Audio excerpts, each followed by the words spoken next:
नमस्कार, आप देख रहे हैं जन उत्तराखंड और मैं हूं आपके साथ भानु दीक्षित। आपको सीधे लिए चलते हैं और आपको सुनवाते हैं प्रधानमंत्री नरेंद्र मोदी की मन की बात का ये एपिसोड। मतदाता दिवस है। मतदाता ही लोकतंत्र की आत्मा होता है। साथियों, आमतौर पर जब कोई 18 साल का हो जाता है, मतदाता बन जाता है, तो उसे जीवन का एक सामान्य पड़ाव समझा जाता है। लेकिन दरअसल ये अवसर किसी भी भारतीय के जीवन का बहुत बड़ा माइलस्टोन होता है।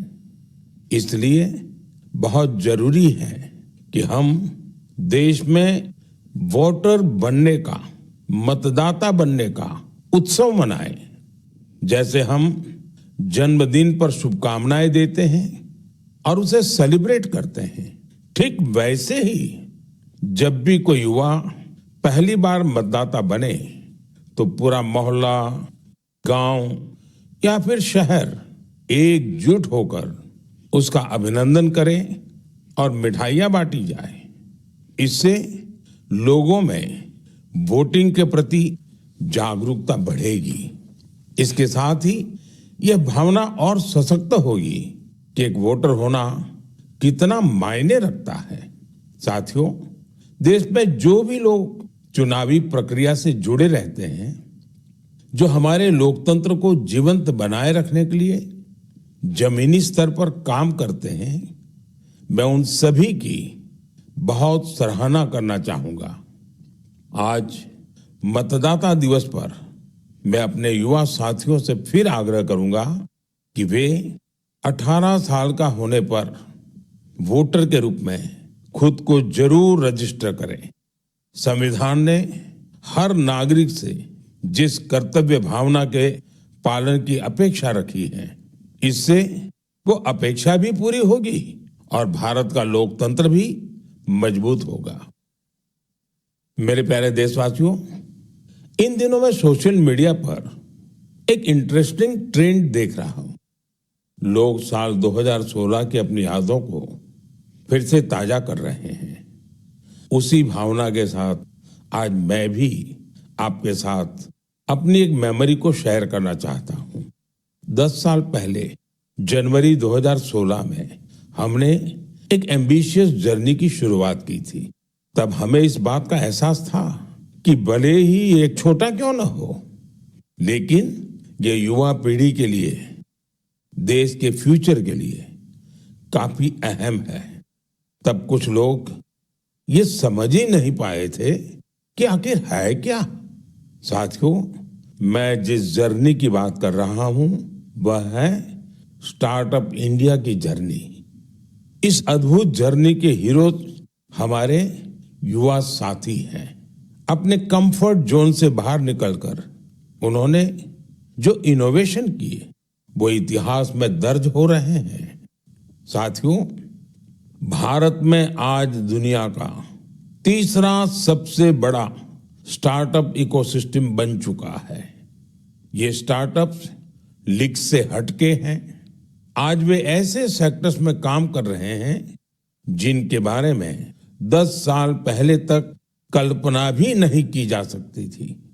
AI, space, nuclear energy, semiconductors, mobility, green hydrogen, biotechnology, आप नाम लीजिए और कोई ना कोई भारतीय स्टार्टअप उस सेक्टर में काम करते हुए दिख जाएगा। मैं अपने उन सभी युवा साथियों को सैल्यूट करता हूं जो किसी ना किसी स्टार्टअप से जुड़े हैं या फिर अपना स्टार्टअप शुरू करना चाहते हैं। साथियों, आज मन की बात के माध्यम से मैं देशवासियों, विशेषकर इंडस्ट्री और स्टार्टअप से जुड़े युवाओं से एक आग्रह जरूर करना चाहता हूं। भारत की इकोनॉमी तेजी से आगे बढ़ रही है। भारत पर दुनिया की नजरें हैं। ऐसे समय में हम सब पर एक बहुत बड़ी जिम्मेदारी भी है। वो जिम्मेदारी है क्वालिटी पर जोर देने की। होती है, चलती है, चल जाएगा, ये युग चला गया। आइए इस वर्ष हम पूरी ताकत से क्वालिटी को प्राथमिकता दें। हम सबका एक ही मंत्र हो, क्वालिटी, क्वालिटी और सिर्फ क्वालिटी। कल से आज बेहतर क्वालिटी। हम जो भी मैन्युफैक्चर कर रहे हैं उसकी क्वालिटी को बेहतर बनाने का संकल्प लें। चाहे हमारे टेक्सटाइल हो, टेक्नोलॉजी हो या फिर electronics, even packaging, Indian product का मतलब ही बन जाए टॉप क्वालिटी। आइए एक्सीलेंस को हम अपना बेंचमार्क बनाएं। हम संकल्प लें, क्वालिटी में न कोई कमी होगी, न क्वालिटी से कोई समझौता होगा। और मैंने तो लाल किले से कहा था, जीरो डिफेक्ट, जीरो इफेक्ट। ऐसा करके ही हम विकसित भारत की यात्रा को तेजी से आगे ले जा पाएंगे। मेरे प्यारे देशवासियों, हमारे देश के लोग बहुत इनोवेटिव है। समस्याओं का समाधान ढूंढना हमारे देशवासियों के स्वभाव में है। कुछ लोग ये काम स्टार्टअप्स के जरिए करते हैं, तो कुछ लोग समाज की सामूहिक शक्ति से रास्ता निकालने का प्रयास करते हैं। ऐसा ही एक प्रयास उत्तर प्रदेश के आजमगढ़ में सामने आया है। यहां से होकर गुजरने वाली तमसा नदी को लोगों ने नया जीवन दिया है। तमसा केवल एक नदी नहीं, बल्कि हमारी सांस्कृतिक और आध्यात्मिक विरासत की सजीव धारा है। अयोध्या से निकलकर गंगा में समाहित होने वाली यह नदी कभी इस क्षेत्र के लोगों के जनजीवन की धुरी हुआ करती थी, लेकिन प्रदूषण की वजह से इसकी अविरल धारा में रुकावट आने लगी थी। गाद, कूड़ा कचरा और गंदगी ने इस नदी के प्रवाह को रोक दिया था। इसके बाद यहाँ के लोगों ने इसे एक नया जीवन देने का अभियान शुरू किया। नदी की सफाई की गई और उसके किनारों पर छायादार, फलदार पेड़ लगाए गए। स्थानीय लोग कर्तव्य भावना से इस काम में जुटे और सबके प्रयास से नदी का पुनरुद्धार हो गया। साथियों, जन भागीदारी का ऐसा ही प्रयास आंध्र प्रदेश के अनंतपुर में भी देखने को मिला है। यह वह क्षेत्र है जो सूखे की गंभीर समस्या से जूझता रहा है। यहाँ की मिट्टी लाल और बलुई है। यही वजह है कि लोगों को पानी की कमी का सामना करना पड़ता है। यहाँ के कई क्षेत्रों में लंबे समय तक बारिश नहीं होती है। कई बार तो लोग अनंतपुर की तुलना रेगिस्तान में सूखे की स्थिति से भी कर देते हैं। साथियों, इस समस्या के समाधान के लिए स्थानीय लोगों ने जलाशयों को साफ करने का संकल्प लिया। फिर प्रशासन के सहयोग से यहाँ अनंत नीरू संरक्षणम प्रोजेक्ट, इसकी शुरुआत हुई। इस प्रयास के तहत 10 से अधिक जलाशयों को जीवनदान मिला है। उन जलाशयों में अब पानी भरने लगा है। इसके साथ ही 7,000 से अधिक पेड़ भी लगाए गए हैं। यानी अनंतपुर में जल संरक्षण के साथ साथ ग्रीन कवर भी बढ़ा है। यहाँ बच्चे अब तैराकी का आनंद भी ले सकते हैं। एक प्रकार से कहें तो यहाँ का पूरा इकोसिस्टम फिर से निखर उठा है। साथियों, आजमगढ़ हो, अनंतपुर हो या फिर देश की कोई और जगह, ये देखकर खुशी होती है कि लोग एकजुट होकर कर्तव्य भाव से बड़े संकल्प सिद्ध कर रहे हैं। जन भागीदारी और सामूहिकता की यही भावना हमारे देश की सबसे बड़ी ताकत है। मेरे प्यारे देशवासियों, हमारे देश में भजन और कीर्तन सदियों से हमारी संस्कृति की आत्मा रहे हैं। हमने मंदिरों में भजन सुने हैं, कथा सुनते वक्त सुने हैं और हर दौर ने भक्ति को अपने समय के हिसाब से जिया है। आज की पीढ़ी भी कुछ नए कमाल कर रही है। आज के युवाओं ने भक्ति को अपने अनुभव और अपनी जीवन शैली में ढाल दिया है। इसी सोच से एक नया सांस्कृतिक चलन उभर कर सामने आया है। आपने सोशल मीडिया पर ऐसे वीडियो जरूर देखे होंगे।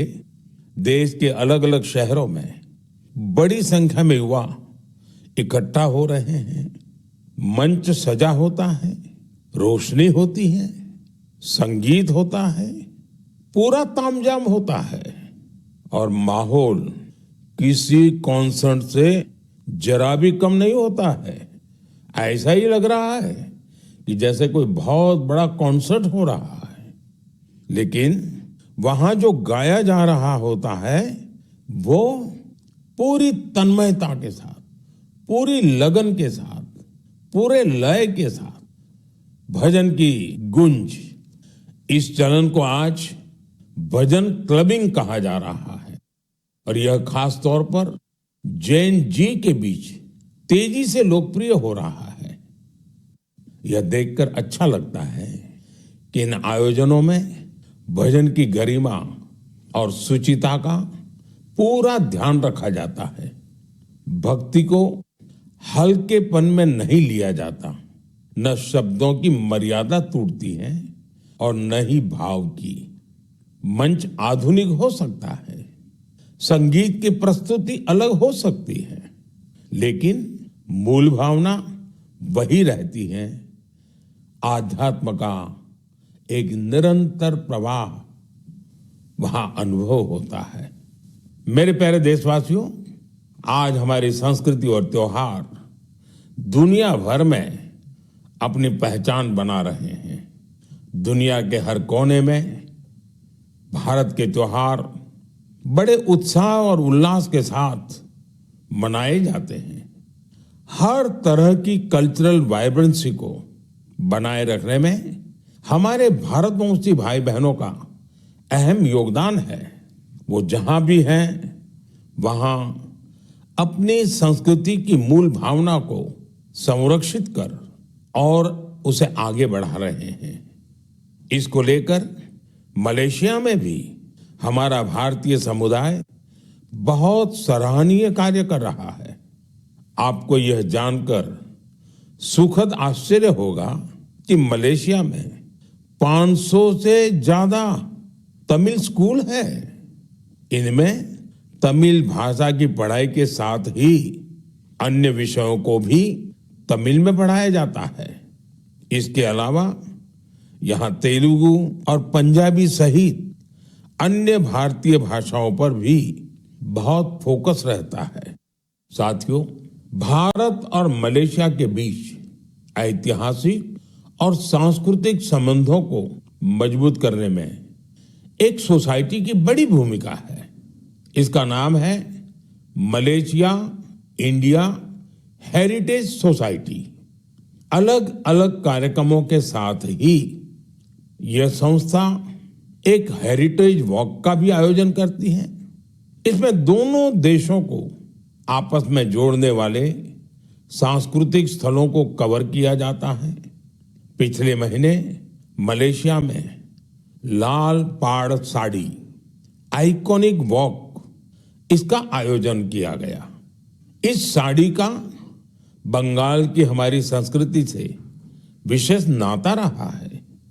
इस कार्यक्रम में सबसे अधिक संख्या में इस साड़ी को पहनने का रिकॉर्ड बना, जिसे मलेशियन बुक ऑफ रिकॉर्ड्स में दर्ज किया गया। इस मौके पर ओडिसी डांस और बाउल म्यूजिक ने तो लोगों का दिल जीत लिया। मैं कह सकता हूं, साया बरबांगा देंगान डियास्पोरा इंडिया दी मलेशिया, मेरे का मंबावा इंडिया दान मलेशिया, सेमाकिन टापा। मलेशिया के हमारे भारतवंशियों को मेरी बहुत बहुत शुभकामनाएं।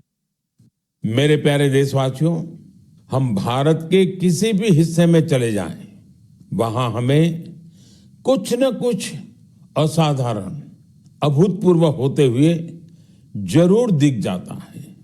कई बार मीडिया की चकाचौंध में ये बातें जगह नहीं बना पाती, लेकिन इनसे पता चलता है कि हमारे समाज की असली शक्ति क्या है। इनसे हमारे उन वैल्यू सिस्टम्स की भी झलक मिलती है जिनमें एकजुटता की भावना सर्वोपरि है। गुजरात में बेचरा जी के चंदन की गांव की परंपरा अपने आप में अनूठी है। अगर मैं आपसे कहूं कि यहाँ के लोग, विशेषकर बुजुर्ग, अपने घरों में खाना नहीं बनाते, तो आपको हैरत होगी। इसकी वजह गांव का शानदार कम्युनिटी किचन।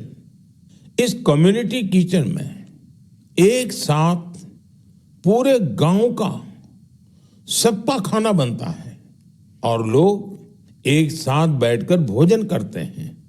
बीते 15 वर्षों से यह परंपरा निरंतर चली आ रही है। इतना ही नहीं, यदि कोई व्यक्ति बीमार है तो उसके लिए टिफिन सर्विस भी उपलब्ध है, यानी होम डिलीवरी का भी पूरा इंतजाम है। गांव का ये सामूहिक भोजन लोगों को आनंद से भर देता है। ये पहल न केवल लोगों को आपस में जोड़ती है, बल्कि इससे पारिवारिक भावना को भी बढ़ावा मिलता है। साथियों, भारत की परिवार व्यवस्था, फैमिली सिस्टम हमारी परंपरा का अभिन्न हिस्सा है। दुनिया के कई देशों में इसे बहुत कौतूहल के साथ देखा जाता है। कई देशों में ऐसे फैमिली सिस्टम को लेकर बहुत सम्मान का भाव है। कुछ ही दिन पहले ही मेरे ब्रदर यूएई के राष्ट्रपति महामहिम शेख मोहम्मद बिन जायद अल नाहयान भारत आए थे। उन्होंने मुझे बताया कि यूएई साल 2026 को ईयर ऑफ फैमिली के रूप में मना रहा है। मकसद ये कि वहां के लोगों के बीच सौहार्द और सामुदायिक भावना और मजबूत हो। वाकई यह बहुत ही सराहनीय पहल है। साथियों, जब परिवार और समाज की ताकत मिलती है तो हम बड़ी से बड़ी चुनौतियों को परास्त कर सकते हैं। मुझे अनंतनाग के शेखगुंड गांव के बारे में जानकारी मिली है। यहाँ ड्रग्स, तंबाकू, सिगरेट और शराब से जुड़ी चुनौतियां काफी बढ़ गई थी। इन सब को देखकर यहाँ के मीर जाफर जी इतना परेशान हुए कि उन्होंने इस समस्या को दूर करने की ठान ली। उन्होंने गांव के युवाओं से लेकर बुजुर्गों तक सभी को एकजुट किया। उनकी इस पहल का असर कुछ ऐसा रहा कि वहां की दुकानों ने तंबाकू उत्पादों को बेचना ही बंद कर दिया। इस प्रयास से ड्रग्स के खतरों को लेकर भी लोगों में जागरूकता बढ़ी है। साथियों, हमारे देश में ऐसी अनेक संस्थाएं भी हैं जो वर्षों से निस्वार्थ भाव से समाज सेवा में जुटी हैं। जैसे एक संस्था है पश्चिम बंगाल के पूर्व मेदिनीपुर के फरीदपुर में। इसका नाम है विवेकानंद लोक शिक्षा निकेतन। ये संस्था पिछले 4 दशक से बच्चों और बुजुर्गों की देखभाल में जुटी है। गुरुकुल पद्धति की शिक्षा और टीचर्स की ट्रेनिंग के साथ ही ये संस्था समाज कल्याण के कई नेक कार्यों में जुटी है। मेरी कामना है कि निस्वार्थ सेवा का यह भाव देशवासियों के बीच निरंतर और अधिक सशक्त होता रहे। मेरे प्यारे देशवासियों, मन की बात में हम निरंतर स्वच्छता के विषय को उठाते रहे हैं। मुझे ये देखकर गर्व होता है हमारे युवा अपने आसपास की स्वच्छता को लेकर बहुत सजग हैं। अरुणाचल प्रदेश में हुए एक ऐसे ही अनूठे प्रयास के बारे में मुझे जानकारी मिली है। अरुणाचल वो धरती है जहां देश में सबसे पहले सूर्य की किरणें पहुंचती हैं। यहां लोग जय हिंद कहकर एक दूसरे का अभिवादन करते हैं। यहां ईटानगर में युवाओं का समूह उन हिस्सों की सफाई के लिए एकजुट हुआ जिन पर ज्यादा ध्यान देने की जरूरत थी। इन युवाओं ने अलग अलग शहरों में सार्वजनिक स्थलों की साफ सफाई को अपना मिशन बना लिया। इसके बाद ईटानगर, नाहरलागुन, दोईमुख, सेप्पा, पालिन और पासीघाट, वहां भी ये अभियान चलाया गया। ये युवा अब तक करीब 11 लाख किलो से अधिक कचरे की सफाई कर चुके हैं। सोचिए दोस्तों, नौजवानों ने मिलकर के 11 लाख किलो कूड़ा कचरा हटाया। साथियों, एक और उदाहरण असम का है। असम के नागांव में वहां की पुरानी गलियों से लोग भावनात्मक रूप से जुड़े हैं। यहां कुछ लोगों ने अपनी गलियों को मिलकर साफ करने का संकल्प लिया। धीरे धीरे उनके साथ और लोग जुड़ते गए। इस तरह एक ऐसी टीम तैयार हो गई जिसने गलियों से बहुत सारा कचरा हटा दिया। साथियों, ऐसा ही एक प्रयास बेंगलुरु में हो रहा है। बेंगलुरु में सोफा वेस्ट एक बड़ी समस्या बनकर सामने आया है। इसलिए कुछ प्रोफेशनल्स एकजुट होकर इस इश्यू को अपने तरीके से सॉल्व कर रहे हैं। साथियों, आज कई शहरों में ऐसी टीमें हैं जो लैंडफिल वेस्ट की रिसाइकलिंग में जुटी हैं। चेन्नई में ऐसी ही एक टीम ने बहुत बेहतरीन काम किया है। ऐसे उदाहरणों से पता चलता है कि स्वच्छता से जुड़ा हर प्रयास कितना अहम है। हमें स्वच्छता के लिए व्यक्तिगत तौर पर या फिर टीम के तौर पर अपने प्रयास बढ़ाने होंगे, तभी हमारे शहर और बेहतर बनेंगे। मेरे प्यारे देशवासियों, जब पर्यावरण संरक्षण की बात होती है तो अक्सर हमारे मन में बड़ी योजनाएं, बड़े अभियान और बड़े बड़े संगठन की बातें आती हैं। लेकिन कई बार बदलाव की शुरुआत बहुत साधारण तरीके से होती है। एक व्यक्ति से, एक इलाके से, एक कदम से, और लगातार की गई छोटी छोटी कोशिशों से भी बड़े बदलाव आते हैं। पश्चिम बंगाल के कुछ बिहार के रहने वाले बेनोय दास जी का प्रयास इसी का उदाहरण है। पिछले कई वर्षों से उन्होंने अपने जिले को हरा भरा बनाने का काम अकेले दम पर किया है। बेनोय दास जी ने हजारों पेड़ लगाए हैं। कई बार पौधे खरीदने से लेकर उन्हें लगाने और देखभाल करने के सारा खर्च खुद ने उठाया है। जहां जरूरत पड़ी वहां स्थानीय लोगों, छात्रों और नगर निकायों के साथ मिलकर काम किया। उनके प्रयासों से सड़कों के किनारे हरियाली और बढ़ गई है। साथियों, मध्य प्रदेश में पन्ना जिले के जगदीश प्रसाद आहिरवार जी, उनका प्रयास भी बहुत ही सराहनीय है। वो जंगल में बीट गार्ड के रूप में अपनी सेवाएं देते हैं। एक बार गश्त के दौरान उन्होंने महसूस किया कि जंगल में मौजूद कई औषधीय पौधों की जानकारी कहीं भी व्यवस्थित रूप से दर्ज नहीं है। जगदीश जी ये जानकारी अगली पीढ़ी तक पहुंचाना चाहते थे। इसलिए उन्होंने औषधीय पौधों की पहचान करना और उनका रिकॉर्ड बनाना शुरू किया। उन्होंने 125 से ज्यादा औषधीय पौधों की पहचान की। हर पौधे की तस्वीर, नाम, उपयोग और मिलने के स्थान की जानकारी जुटाई।